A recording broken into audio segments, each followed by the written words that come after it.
श्री गौरव गोगोई।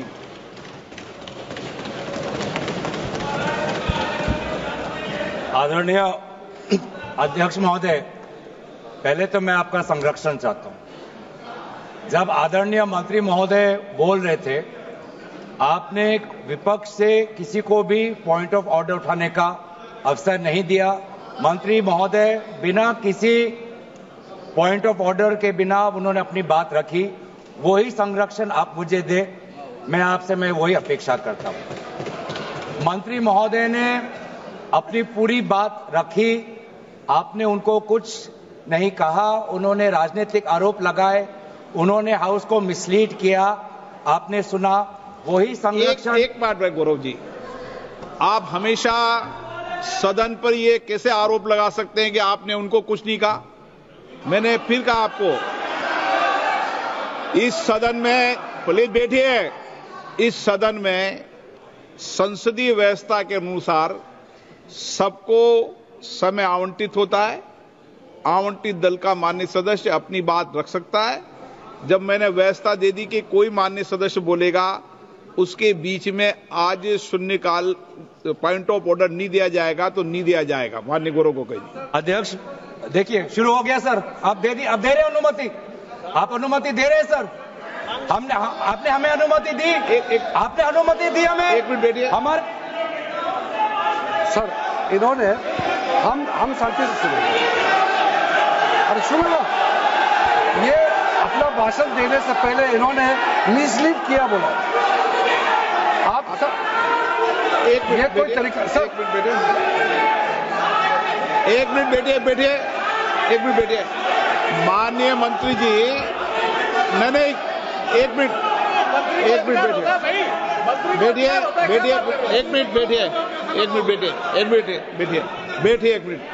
ठीक है, बैठिए। एक मिनट बैठिए। मैंने माननीय मंत्री जी को आपके भाषण के टोकने के लिए अलाउ नहीं किया है। वह आपने तो भाषण शुरू नहीं किया था। नहीं शुरू करने वाले थे, वह दूसरे विषय पर अपनी बात करना चाहते हैं। आपके भाषण को नहीं काट रहे आप। नहीं, आपके भाषण को, तो अपनी बात कोई दूसरे विषय पर रखना चाहते हैं। मेरा सर इतना कहना है कि हम लोग शांति से बैठ के सुनेंगे। चर्चा का पूरा टाइम तय हो चुके हैं, हम लोग नोट करेंगे, सबका बात सुनेंगे। मेरा सिर्फ इतना अनुरोध है कि जैसे कि माननीय सदस्य कहेंगे कि मैंने मिसलीड किया, तो कौन सा पॉइंट मिसलीड किया वो बता दे। ऐसे आप आरोप ना लगाए, मेरा यही कहना है। आप तर्क बताइए कहां मिसलीड हुआ पॉइंट। अध्यक्ष महोदय, जो इन्होंने 2013 यूपीए गवर्नमेंट के संदर्भ में कहा, पूरा का पूरा मिसलीडिंग है, झूठ है। और हम डिमांड करते हैं कि वो ऑथेंटिकेट करें। इसीलिए बार बार इन्होंने आरोप लगाए, बार बार इन्होंने भ्रम फैलाया। आप इसीलिए हम भी अपनी बात रखेंगे। कृपया आप भी सुनने का धैर्य रखिए। अध्यक्ष महोदय, मेरा भी सौभाग्य है कि पिछले सदन में मैं अयोध्या राम मंदिर पर अपने पार्टी का मैंने अपना व्यू, अपने पक्ष रखा, और आज वक्फ संशोधन 2025 पर अपनी दल का और विपक्ष की तरफ से अपना पक्ष रखा। और अयोध्या राम मंदिर में भी और आज के वक्फ के संशोधन में भी मेरा एक ही मार्गदर्शक है, वो है भारत का संविधान। भारत का संविधान जो कहता है कि हमारा भारत में हर व्यक्ति को सामाजिक, आर्थिक और राजनीतिक न्याय, विचार, अभिव्यक्ति, विश्वास, धर्म और उपासना की स्वतंत्रता, और साथ साथ में यह कहता है कि व्यक्ति की गरिमा और राष्ट्र की अखंडता सुनिश्चित करने वाली बंधुता।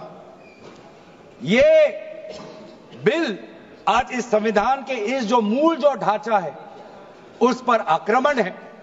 और इनकी जो पूरा जो भाषण था वो हमारे संविधान के इस मौलिक अधिकार पर, हमारे संघीय ढांचे पर एक आक्रमण था। आज इस सरकार का इस बिल के द्वारा 4 इनके मूल उद्देश्य। पहला मूल उद्देश्य है कि संविधान को कमजोर करना, टू डाइल्यूट द कॉन्स्टिट्यूशन। इनका दूसरा उद्देश्य है भ्रम फैलाना, to defame the minority communities of India. इनका तीसरा उद्देश्य है to divide the Indian society. हमेशा एक हमारे बीच में एक लिटिगेशन चलता रहे, मसला और बढ़ता जाए, ये उनका उद्देश्य है। और चौथा इनका उद्देश्य डाइल्यूट, डिफेम, डिवाइड, और चौथा इनका उद्देश्य है to disenfranchise the minority communities. आज माइनॉरिटी कम्युनिटीज के प्रति अपनी संवेदना जता रहे हैं। सर, कुछ हफ्ते पहले देश में विभिन्न जगहों में लोगों ने ईद की शुभकामनाएं एक दूसरे को दी, और क्या आपको पता है कहां इनकी डबल इंजन की सरकार ने लोगों को रास्ते पे ईद का नमाज भी पढ़ने नहीं दिया। और ये बात करेंगे आप अल्पसंख्यकों के प्रति अपनी संवेदना जताते हैं। मैं पूछना चाहता हूं कि आपके लोकसभा में कितने एमपीज अल्पसंख्यक हैं? पहले उसका विवरण दीजिए और फिर हमें बताइए कि आपके दिल में कितना संवेदना है। सर, मेरा तो मैंने जिस दिन भी ये बिल इंट्रोड्यूस हुआ उस दिन भी आदरणीय मंत्री को मैंने सुना और आज भी मैंने उनको सुना। जिस दिन उन्होंने इंट्रोड्यूस किया उस दिन भी अगर आप उनका स्टेटमेंट पढ़े तो उन्होंने कहा कि इसको बिल लाने से पहले बहुत विस्तार रूप से इस बिल की लाने के लिए चर्चा हुई थी। सर, पूरा का पूरा मिसलीडिंग। 2023 में सर सरकार 24 में आई, ये खुद 24 के बीच में इन्होंने अपना बिल लाया। 23 सन के वर्ष में 4 बार माइनॉरिटी अफेयर्स कमेटी की बैठक हुई। मुंबई में हुई 13 जुलाई, दिल्ली में हुई 21 जुलाई को, लखनऊ में हुआ 24 जुलाई को, दिल्ली में 2 बार हुआ 20 सितंबर और 7 नवंबर को। मैं आदरणीय सरकार से दरखास्त करूंगा कि इन 5 सरकारी जो मीटिंग हुई मिनिस्ट्री ऑफ माइनॉरिटी अफेयर्स का, उनका मिनट्स टेबल पे रखे। एक भी मीटिंग में नया वक्फ अमेंडमेंट बिल चाहिए उसका जिक्र भी नहीं हुआ था। जिक्र भी नहीं हुआ। इनके मिनट्स हमारे पास, हमने देखे। जितने भी बार ministry of minority affairs meeting हुई, सब में वापसी पोर्टल को लेकर और विचार विमर्श हुआ था, लेकिन एक भी मीटिंग के माइन्यूट्स में एक भी स्टेटमेंट नहीं है कि हमें एक नया वक्फ अमेंडमेंट बिल चाहिए। तो मैं तो यही पूछना चाहता हूं कि अगर नवंबर 2023 तक मिनिस्ट्री ऑफ माइनॉरिटी अफेयर्स ने यह वाजे भी नहीं समझा कि नया एक बिल लाने की जरूरत है, मैं तो बस इतना ही पूछना चाहूंगा कि यह bill ministry of minority affairs ने बनाया या किसी और दूसरे विभाग ने बनाया? कहां से आया यह बिल? कहां से आया? सर, ये बात करते हैं कि ये संविधान के पक्ष में है। किस प्रकार से ये संविधान के विरोध में है, सर, मैं बताना चाहूंगा। आर्टिकल, इसका जो क्लॉज 3RA है और 3R1 है। इसका 3RA क्या है सर? 3RA ये कहता है एनी पर्सन शोइंग और demonstrating that he is practicing Islam. देखिए सर, आज देश में अल्पसंख्यकों की ऐसी दशा हो गई कि आज सरकार को अपना धर्म का सर्टिफिकेट देना पड़ेगा।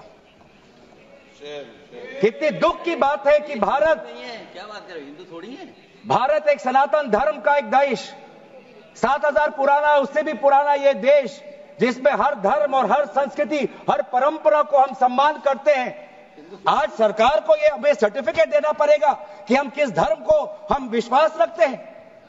क्या ये दूसरे धर्मों से इस प्रकार का सर्टिफिकेट मांगेंगे कि आपका 5 साल हुआ या नहीं हुआ? ये सिर्फ इसी बिल में क्यों? ये संविधान के विरोध में नहीं है? ये आर्टिकल 26 के विरोध में नहीं है? सरकार क्यों धर्म के इस मामले में दखलंदाजी कर रही है कि आप इस धर्म का आप विश्वास करते हो कि नहीं हो, उसका पहले मुझे सर्टिफिकेट दो? ये किस प्रकार का न्याय बना रहे हैं? ये किस प्रकार का कानून हम बना रहे हैं? 3R1 क्या कहता है सर? इनका 3R1 जो आज इन्होंने हटा ही दिया है,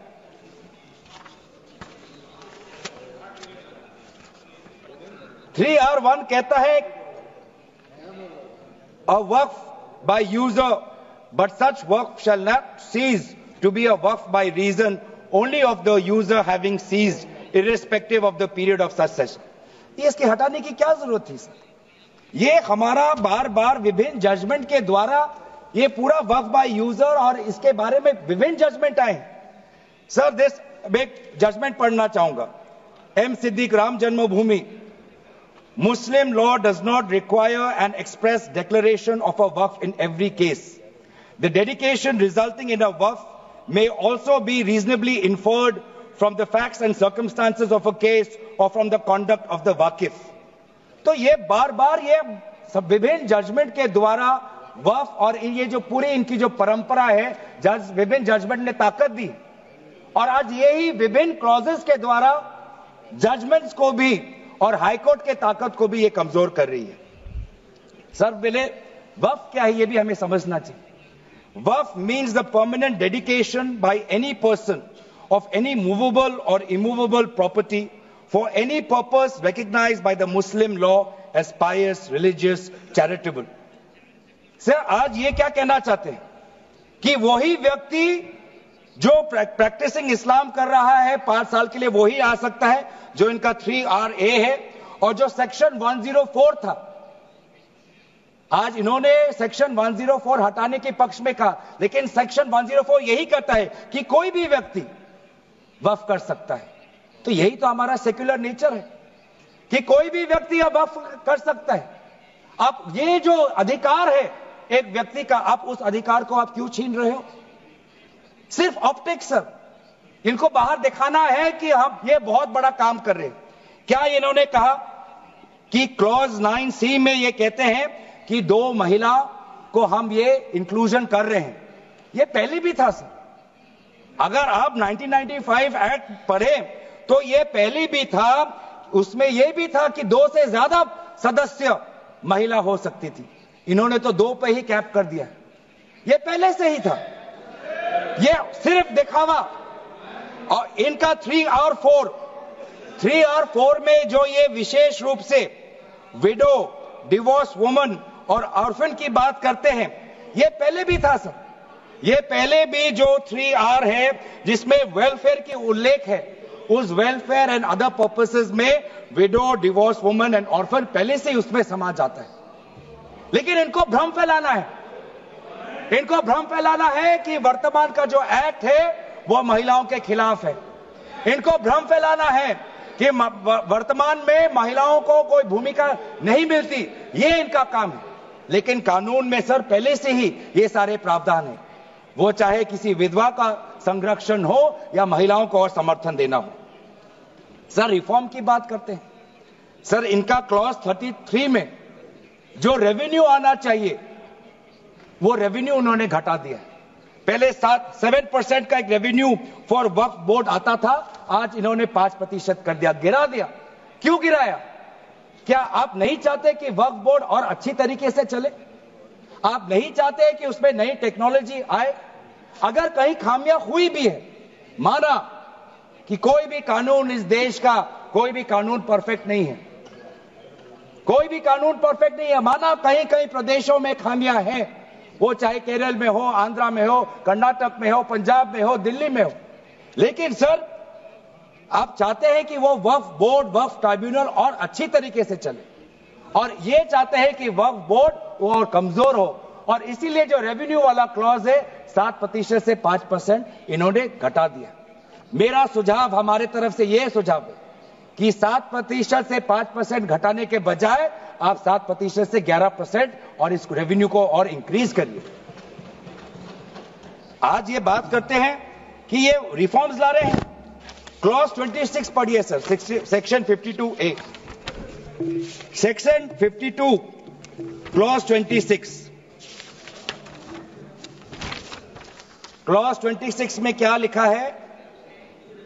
in section 52A of the Principal Act, in subsection 1, for the words rigorous imprisonment, the words imprisonment shall be substituted. Dilute कर रहे हैं सर। पेरेंट एक्ट बोलता था कि रिगरस इंप्रिजनमेंट हो, और अगर आप बार बार ये कह रहे हैं कि फलाना हो रहा है, धमकाना हो रहा है, तो आप इसको क्लॉज को क्यों कमजोर कर रहे हैं? सिर्फ भ्रम फैलाना है सर। मंशा इनकी कहीं और है। मंशा सर, मैं भी एक टिप्पणी देना चाहूंगा कि आज ये एक विशेष समाज के जमीन पर इनकी नजर है, कल समाज के दूसरे अल्पसंख्यकों के जमीन पर इनकी नजर जाएगी। आज ये बिल सिर्फ एक विशेष समुदाय के जमीन पर इनकी नजर है, कल दूसरे समुदायों के जमीन पर इनकी नजर जाएगी। बार बार ये बिल सर, इतना संशोधन की जरूरत है। ये मैं नहीं कहता कि संशोधन की जरूरत नहीं है। मंत्री महोदय ने बार बार इसका जिक्र किया कि ये बिल कितनी बार इसका संशोधन हुआ। इसकी शुरुआत आप जहां से भी पकड़े, आप 1810, 1817, उसके बाद 1954, 1984, 1995, सच्चर कमेटी, रहमान कमेटी 2003। संशोधन चाहिए सर। मैं नहीं कहता कि हम संशोधन के विपक्ष में नहीं, लेकिन संशोधन इस प्रकार का हो जिससे बिल का रूपायन, जिससे बिल और ताकतवर बने। और इन्होंने ऐसे संशोधन लाए हैं जिससे बिल से इस देश में और यहां पे समस्या बढ़ेगी, और मसले बढ़ेंगे, और लिटिगेशन होगा।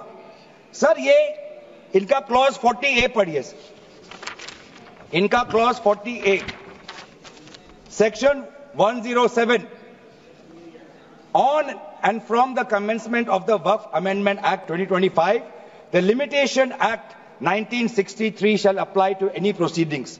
सर इससे पहले आप जितने बार भी आप इतिहास में जाए, हर बार, क्योंकि ये वक्फ, ये जो प्रक्रिया है, जब से हमारे देश में इस्लाम आया तब से ये प्रक्रिया चल रही है। बहुत से ऐसे कब्रिस्तान हैं जहां पे कोई पेपर्स नहीं है, कागज नहीं है, लेकिन जजमेंट है, जजमेंट इनके पक्ष में है। और आज बार बार हमने कहा है कि लिमिटेशन एक्ट इसको बढ़ाया जाए, क्योंकि ये प्रैक्टिकल एक समस्या है। लेकिन आज ये नहीं चाहते। क्यों? क्योंकि ये चाहते हैं कि अलग अलग देश के अलग अलग कोने में यहां केस लगे, वहां केस लगे, यहां केस लगे। तो जो भी हमारे यहां पे एक भाईचारा का एक वातावरण है, उस भाईचारे के वातावरण को ये तोड़ना चाहते हैं। ये इनकी राजनीतिक उद्देश्य है। सर ये बात करते हैं कि किस तरह के से ये इन्होंने बोर्ड का डाइल्यूशन किया है। क्लॉज 44, क्लॉज 44 कहता है कि जो सेक्शन 110 है वो पूरी तरीके से हटा दिया है। सेक्शन 110 क्या है? Section 110 sir, powers to make regulations by the board, ये पूरा हटाना चाहते हैं। उसमें क्या लिखा है पेरेंट एक्ट में? The board may with the previous sanction of the state government, मतलब राज्य सरकार की अनुमति के द्वारा बोर्ड कुछ नियम बना सकते हैं। इन्होंने पूरा वो हटाना की कोशिश कर रहे हैं। क्लॉजेस F और G ये हटाने की कोशिश कर रहे हैं।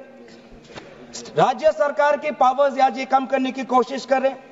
आप क्लॉज 43 पढ़िए, इसका सेक्शन 109, जिसमें क्लॉज 1A और क्लॉज 4 ओमिट करता है। सेक्शन 109 क्या है? सेक्शन 109 है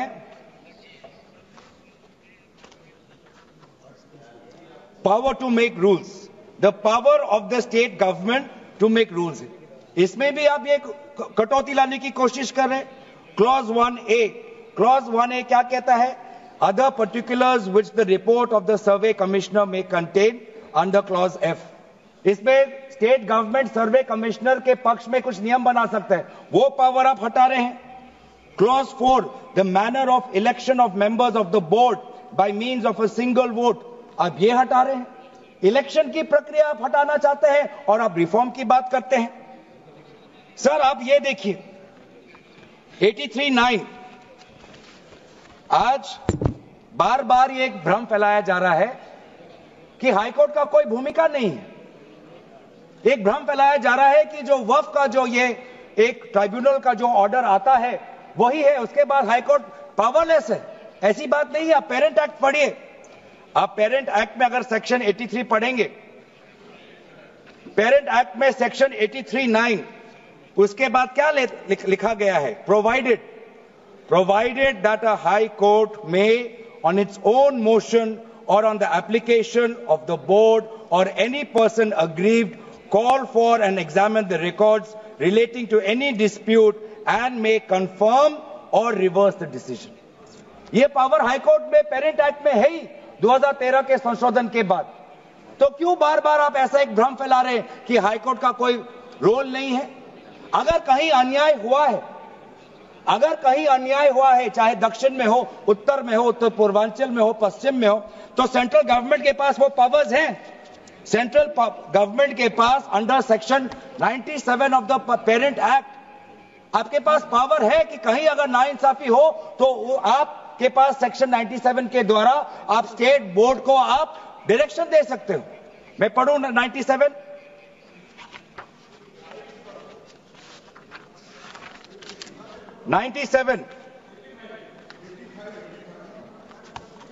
Directions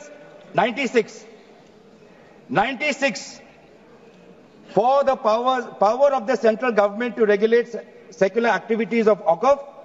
Powers 97 directions by state government subject to any directions issued by the central government under section 96. The state government from time to time give to the board such general or specific directions as the state government thinks fit.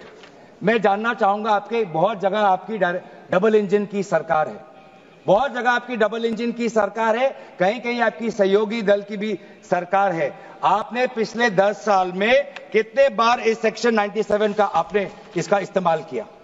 कहीं भी आप अगर नाइंसाफी हुआ तो कितने बार आपने section 97 का आपने इस्तेमाल किया? उसका बोलिए, फिर जाके बोलिए कि ये जो पेरेंट एक्ट है ये कमजोर एक्ट है।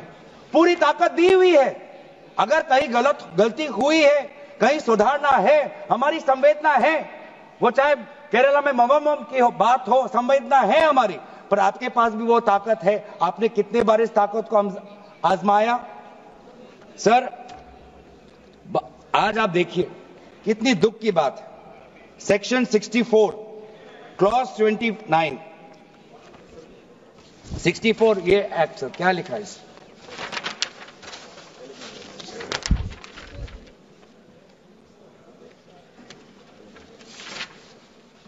इसमें क्या लिखा है? न्यू एक्ट में section clause number 29L, clause number 29L में लिखा है कि अगर is a member of any association which has been declared unlawful under the Unlawful Activities Prevention Act 1967, यूआपा आपने लाए, ठीक है। आप कहीं रिग्रेस प्रेजेंटमेंट को उसको सिंप्लीफाई करके प्रेजेंटमेंट लाना चाहते हैं और कहीं आप यूआपा का संशोधन लाना चाहते हैं, आपका हक है। आप बस हमें इतना बताएं कि और कौन से स्टेट बोर्ड या और कौन से धार्मिक बोर्ड में आपने ये यूआपा का प्रोविजन आप लाने वाले हैं, या सिर्फ ये इसी बिल में है, या सिर्फ इसी बिल में है, या दूसरे में भी जो चैरिटेबल एक्ट्स हैं विभिन्न धर्मों के, विभिन्न स्टेट्स के, क्या उसमें भी यूआपा एक्ट आएगा या सिर्फ इसमें? क्या संदेश देना चाहते हैं? किस कौम को आप भ्रमित करना चाहते हैं? बार बार उस कौम को जिसने भारत की स्वतंत्रता की लड़ाई लड़ी है, उस कौम को जिसने 1857 में उन्होंने मंगल पांडे के साथ उन्होंने अपनी शहादत दी, आप उस कौम पर आप दाग लगाना चाहते हैं जिसमें लगभग 2 लाख उलेमा शहीद हुए, आप उस कौम पर दाग लगाना चाहते हैं? जिन्होंने भारत छोड़ो आंदोलन में हमारा साथ दिया, अब उस कौम पर आप दाग लगाना चाहते हैं। जिन्होंने 6 अप्रैल 1930 में दांडी मार्च का सपोर्ट किया, अब उस कौम पर आप दाग लगाना चाहते हैं। जिन्होंने 1926 में ब्रिटिश के डिवाइड एंड रूल को खंडन किया, अब उस कौम पर आप दाग लगाना चाहते हैं। जिन्होंने मौलाना हुसैन अहमद मदानी ने 1924 में कंप्लीट इंडिपेंडेंस की मांग की,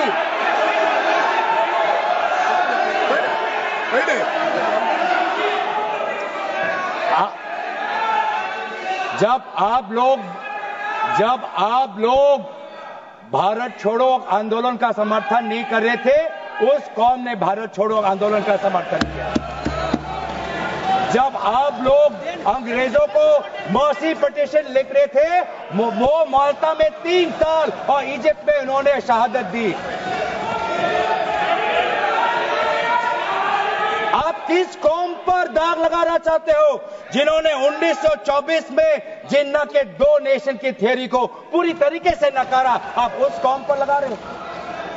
सर यही है इनका डिवाइड एंड रूल, यही है इनका डिवाइड एंड रूल। बहुत लोग पूछते हैं सर हमारा राष्ट्रवाद क्या है? सर हमारा राष्ट्रवाद, nationalism for us is being United in our shared love for our Bharat Mata and the mutual respect for her culture, language, dress, food and religion. It is the love for our national flag, the Tiringa, जिसकी सम्मान आपने नहीं की थी. It is the sacrifice of the Indian freedom movement, जिसमें आपने भाग नहीं लिया. It is our thirst for knowledge to seek excellence with limited resources, to be creative, to have the courage, to acknowledge the injustice of the past and have the wisdom to build new bridges. ये है हमारा राष्ट्रवाद और ये राष्ट्रवाद आज हमारे संविधान में उल्लेखित है. तो सर बार बार ये सरकार कहती है ये माइनॉरिटीज के पक्ष में है, लेकिन जब अमेरिका से माइनॉरिटी कमीशन का रिपोर्ट आता है कि माइनॉरिटीज के साथ नाइंसाफी होती है तो इनको दुख होता है. जब यूएस का रिलीजियस कमीशन का रिपोर्ट आता है तब इनको दुख होता है. सर बार बार ये जो ऑप्टिक्स की बात कर रहे हैं, ये क्लॉज 42 सेक्शन 108A इन्होंने डिलीट कर दिया है. ये कहते हैं कि कैसे ओवरराइडिंग प्रिंसिपल कैसे आ सकता है. मंत्री महोदय को ओवरराइडिंग प्रिंसिपल से आपत्ति है. पहले सबके लिए सेक्शन 108 क्या है सर पढ़ लेते हैं. आपके लिए भी है, हम तो जेपीसी में थे.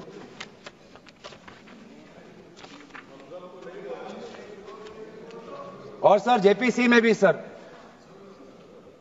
दुख की बात करनी पड़ेगी सर कि जेपीसी में ये कहते हैं कि सबका इन्होंने राय सुना, लेकिन आपको भी पता है विपक्ष के द्वारा एक भी संशोधन को इन्होंने स्वीकार नहीं किया. ये किस प्रकार का?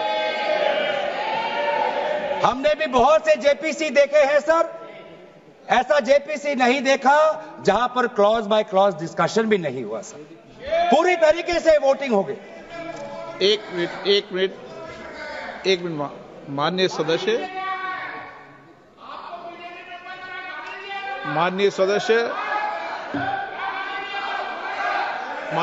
इतना ध्यान रखें कि जेपीसी भी संसद का भाग होती है, इसलिए उसका भी ध्यान रखें.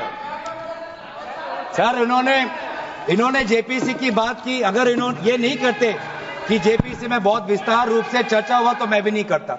इन्होंने उल्लेख किया इसलिए मैं करना चाहता हूं. इन्होंने उल्लेख किया कि बहुत से लोग आए जेपीसी में. सर ऐसे भी लोग आए जिनको वक्फ को लेकर इनका कोई जानकारी भी नहीं थी, कोई जानकारी नहीं थी सर. ऐसे भी आए सर. जेपीसी के मुद्दे हम बार बार हमने स्पीकर को चिट्ठी के द्वारा अवगत किया है, इसलिए हम उठा रहे हैं सर. इसमें 108A ये हटाना चाहते हैं जिसमें power to have overriding effect. लेकिन ये जो प्रिंसिपल है ओवरराइडिंग का सर, ये आज भी विभिन्न स्टेट एक्ट्स में ये है. तेलंगाना के एक्ट में आज भी ओवरराइडिंग प्रिंसिपल है. तमिलनाडु के एक्ट में आज भी ये ओवरराइडिंग प्रिंसिपल है. आज भी आरटीआई एक्ट में इंफॉर्मेशन टेक्नोलॉजी एक्ट में 2000 में नालसा जैसे यूनिवर्सिटी में ये ओवरराइडिंग प्रिंसिपल है। तो इसीलिए आपको सिर्फ यहां पर आपको ओवरराइडिंग प्रिंसिपल से आपको मुश्किल है, लेकिन जो दूसरे एक्ट्स में जो ओवरराइडिंग प्रिंसिपल है सेक्शन 108A के द्वारा सिमिलर प्रोविजंस है, उसमें आपको तकलीफ नहीं है।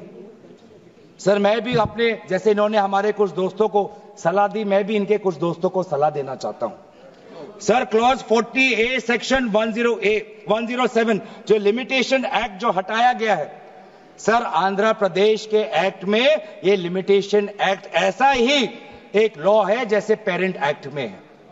तो मैं भी इनके आंध्र प्रदेश के सदस्यों को मैं कहना चाहता हूं कि जो प्रोविजन आपके आंध्र प्रदेश के एक्ट में है, आज वैसे प्रोविजन ये सरकार हटाने वाली है। आपको भी बाद में आंध्र प्रदेश में अपनी जनता को उत्तर देना पड़ेगा। तेलंगाना और तमिलनाडु में हमने बात रखी है सर, तो मैं बार बार मैं कहना चाहूंगा सर, हमें संशोधन से कोई हमें परहेज नहीं है, लेकिन संशोधन ऐसा हो जो हमें मदद करे। आज डिजिटाइजेशन की बात करते हैं। आज से 15 वर्ष पहले वामिस एक डिजिटल पोर्टल हमने खोल दिया है। अब ये देखिए सर सरकार की कैसी ये इनकी काम है।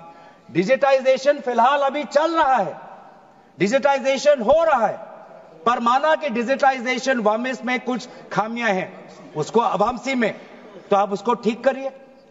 आप 10 साल से क्या कर रहे थे? आप 10 साल से आप वामसी क्यों ठीक नहीं कर पा रहे? आप वो काम तो नहीं कर पा रहे, अब आप एक दूसरा नियम बना रहे हैं कि दोबारा आप एक नए पोर्टल पे अपने रिकॉर्ड्स आप अपलोड करिए। सर कितने बार हम इस सरकार को अपना कागज दिखाएं? वामसी का अगर इनका काम अधूरा है तो उसको ये काम संपूर्ण करे। अब लेकिन नहीं, इनका काम उद्देश्य यही है कि देश में मसला और बढ़े, और इसलिए आज इस बिल के विरोध में है। ये बिल हमारे देश की अखंडता, ये बिल हमारे संवैधानिक मूल्य, ये देश हमारे अल्पसंख्यकों की सम्मान, ये देश हमारे अमन शांति और सदन और जेपीसी में जिस प्रकार से विचार होना चाहिए था उस सब के विरोध में है। और इसलिए आज पूरा इंडिया अलायंस आज इस बिल के विपक्ष में खड़ा हुआ है। और यही बात कहते हुए मैं अपनी वाणी को समाप्त देता हूं। धन्यवाद, शुक्रिया। और आप हमसे जुड़े रहने के लिए सब्सक्राइब करें YouTube पर, फॉलो करें Twitter पर और लाइक करें Facebook पर। और ज्यादा जानकारी के लिए आपको टाइप करना होगा सिर्फ न्यूज़ नशा।